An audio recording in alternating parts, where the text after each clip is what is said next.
So, this is crazy to me, man. So, Livingstone College, which is in Salisbury, North Carolina, if I'm not mistaken, there was a shootout there a couple of weeks ago, and if I'm not mistaken, that was their homecoming. And then you have now North Carolina A&T homecoming week. You know, a North Carolina student that's originally from Statesville, North Carolina, is tragically killed at a homecoming party, but it wasn't like affiliated with North Carolina A&T. It was like a block party that was right across the street from the college. Now, I used to live in Greensboro, North Carolina. I know exactly where that young lady was tragically killed at. You know what I'm saying? So basically, it's some projects right across the street from North Carolina A&T. You know, and the way I know that area is because I used to hustle out there. I used to sell bootleg movies and CDs, oils, incense, and all that stuff. I was a street vendor. You know what I'm saying? It's really right off of it's in between North Carolina A&T and then right off of Summit Avenue, which is like a strip where it's like, you know, you can get pizza. You know, they got like Fashion Avenue or some type of Arab store where they sell all, you know, urban wear and stuff like that. And what else is out there? You know, I haven't been there in years. Gas station, McDonald's. It's a typical strip, you know, for minorities, you know, hood people to shop at. I'm just being real. You know what I'm saying? I've been to several anti-homecomings, and I've never got into any type of incidents where I was in fear of my life. Excuse me, by the way, I'm drinking apple juice. It's not a 40 ounce or a 20 ounce, you know what I'm saying? But yeah, you know, I've been to those homecomings, quite a few of them. You know, the last time I went to North Carolina A&T homecoming, I was selling my books because I'm an author. I was selling my books, and it's crazy. Jesse Jackson was out there, you know what I'm saying? Because he's an alumni to the school, you know what I'm saying? This is shocking to hear, you know, but at the same time that it's shocking or it amazes me, it's normal. It's typical behavior, you know, as far as dealing with the African American community nowadays. You know, it's a shame that, you know, a female such as, you know, the female that was tragically killed can't even, you know, get an education. You know what I'm saying? She's 19 years old. She goes to this block party. I'm pretty sure she didn't know that it was the hood. You know what I'm saying? I'm pretty sure she didn't even know the people that actually did it. You know what I'm saying? That you know, and I'm pretty sure that the bullets weren't intended on hitting her and someone else. It was like two people. They're not naming the other person. You know what I'm saying? Because of course he's not a student or she's not a student, so they don't even matter. You know what I'm saying? So yeah, you know, a total of 6 people were injured. They're not giving names to the other 4. You know, it's just ridiculous. You know, I ask myself this all the time. You know, where is the black race headed? You know what I'm saying? In the near future, you know, because I don't understand how a person can't further their education without being in fear of their life. But I mean, let's be real with one another. I mean, just about every HBCU, and for those that don't know what HBCU is or stands for, is an acronym. It stands for Historically Black College University. Universities. Just about every HBCU is located right dead middle in the hood. You know what I'm saying? And it would be one thing if the college would build, you know what I'm saying, in the hood, but they don't. They don't. Most people that live in Greensboro, North Carolina don't even attend A&T. Most black men and women. They don't. I used to go to St. Augustine's College, which is another HBCU located in Raleigh, North Carolina. And I can tell you that was dead in the middle of the hood too. And, you know, no lie, in our college, Lynch Hall, we was selling drugs. You can get crack, you can get weed, all of that. It got to the point where I stopped attending St. Augustine's college. You know, I didn't go to school, but I was just living in the dorms, just selling weed. Most of these colleges don't have the funding. You know what I'm saying? It's a lot of things going on. I can't actually pinpoint who's at fault, you know, or the reason why black colleges are the way they are. It's just multiple problems that's happening. You know, some of these HBCUs are not even capable or able of keeping their doors open. Some of them have to find, like shut down for good. Excuse me. And this is crazy to me.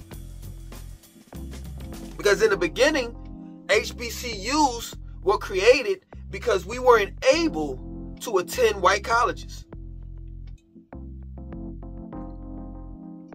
And now, in 2022, you know what I'm saying? We're being shot at. Female can't even go to a block party and have fun. I used to go to school. I used to go to college. And I know what homecomings are like. Even when I didn't go to college. You know what I'm saying? I went to the homecomings. I've been to North Carolina Central homecoming, North Carolina A&T, the St. Augustine's, Fayetteville State. I've been to quite a few black homecomings, and they're just you get dolled up. You know what I'm saying? You buy new outfits and sneakers and all of that stuff. The whole get up. Excuse me. In order to get prepared for the homecomings. And it's a shame, but I just think that nowadays, man, what these black colleges need to do, they just need to limit the homecomings to just students and alumni. Because once you say, this is North Carolina A&T, homecoming is open to everybody. I don't know if they still do it, but they used to block off like a whole section, including those projects. Well, you couldn't just drive in or whatever. You had to walk through the whole area, so those projects were included in the homecoming. Like this homecoming, North Carolina A&T, I don't know about anybody else's, but this is a big event. This brings a lot of money into Greensboro, North Carolina. And when North Carolina A&T is closed for, spring break, fall break, or whatever, man, the city of Greensboro, it's a done deal. Ain't nothing happening. But this is a shame. So now her mother is crying because maybe she was that one. Maybe she was that one that made it out of the whole family. That one, she went to college out of everybody else. Now her mother has to mourn. And the people that shot and killed her are still out there in the streets. And as usual, they're eventually going to get caught. They're going to go to jail. More than likely, they mad young. They'll do about a 20, 25-year bid. They'll get out about 40, their mid-40s, late 40s. They still got a life. This girl is gone at 19 years old, and this is a shame. But this is what's happening in the black community.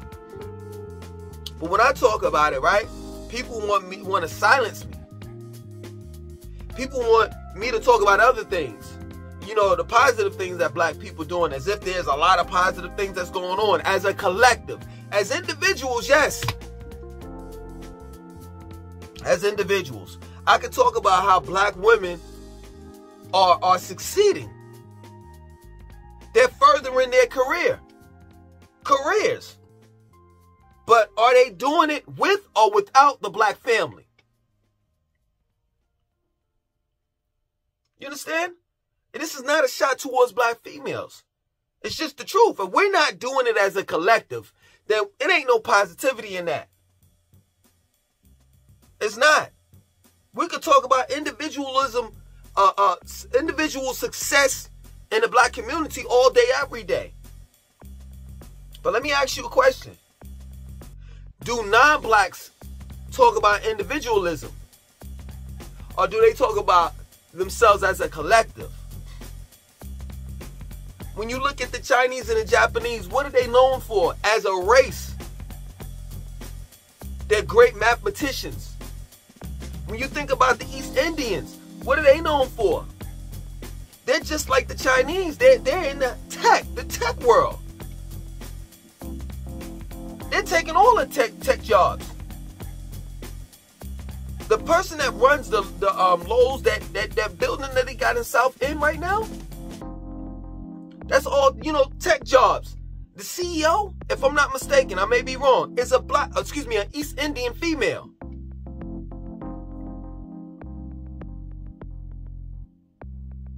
White people, they known for everything. What are the blacks known for? Tell me. And let's stop living in the past. Because that's what we do oftentimes. We talk about the past, how we were, how we built the pyramids, how we built Timbuktu, how black man, the wealthiest person on the planet was a black man named Mansa Musa. How we were the first, mathematicians and et cetera, but that was the past word. We talk about past tense. Was. What are we now as a race? I can tell you, entertainers. That's it. That's what we're known for. As a race, entertainers. We can entertain you all by bouncing a basketball back and forth down the court, by catching a football back and forth down the field, by rapping about sex, drugs, and murders, and being self-destructive to our own kind.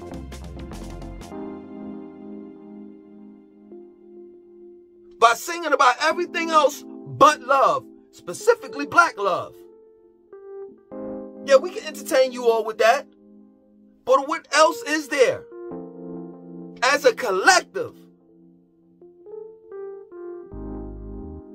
North Carolina A&T is one of the top tier colleges to go to. I was about to go there.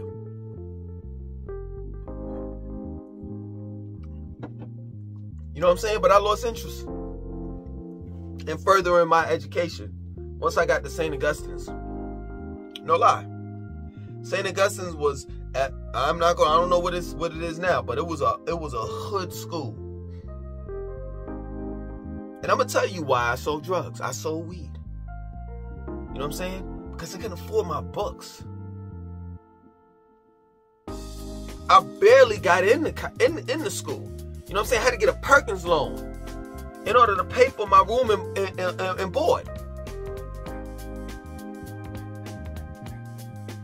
See, a lot of us go to school and we're not prepared to go to school because our parents can't afford for us to go to school, let alone pay for college tuition.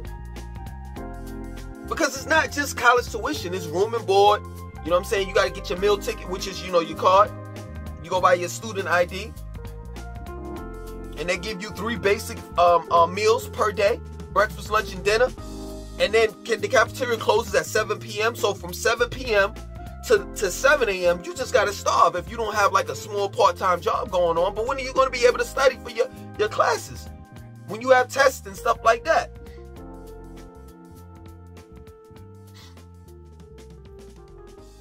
You know what I'm saying? And somebody such as myself, I had to take up, what do they call it? I forgot what they call it. Nah, I ain't even go.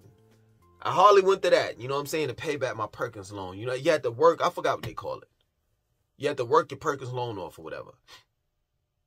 You know what I'm saying? So when do you have time to actually go to work to make some money in order to, you know what I'm saying, provide for yourself? Like, that's real. A lot of people know about the realness of college. Especially minorities.